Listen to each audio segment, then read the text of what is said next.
शिरपूर तालुक्यातील नवी अंतुर्ली येथे 17 जून 2024 रोजी दुपारी 4 वाजेच्या सुमारास 46 वर्षीय दिव्यांग महिलेचा अपमान करीत तिच्यासह वडिलांना मारहाण करीत बंदुकीने उडवून देण्याची धमकी दिल्याप्रकरणी शहर पोलीस ठाण्यात 6 संशयितांविरुद्ध दंगलीचा गुन्हा नोंद करण्यात आलाय।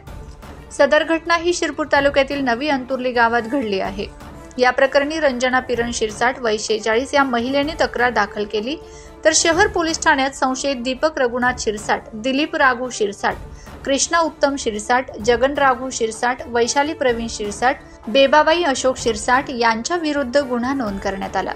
याबाबत शहर पोलीस ठाण्यात दाखल तक्रारीनुसार फिर्यादी ही अपंग असल्याने, लग्न झाले नसल्याने भावाकडेच राहते। दरम्यान 17 जून रोजी घराच्या मागील ओट्यावर बसलेली असताना व कारण नसताना समोर राहणारा दीपक रघुनाथ शिरसाट, दीपक राघू शिरसाट यांनी तू कर्माचे फळ भोगून राहिली असल्याने तुला देवाने अपंग केलं असल्याचं बोलत असताना वडील पिरण शिरसाट यांनी त्यांना बोलू नका असे सांगितले।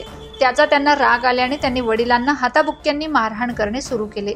त्याचवेळी इतर संशयितांनी देखील घराबाहेर येऊन त्यांनी देखील शिवीगाळ करीत फिर्यादी व तिच्या वडिलांना मारहाण करीत संशयित दीपक रघुनाथ शिरसाट याने तुम्हाला बंदुकीने उडवून टाकण्याची धमकी दिल्याची तक्रार शहर पोलीस ठाण्यात दाखल केली।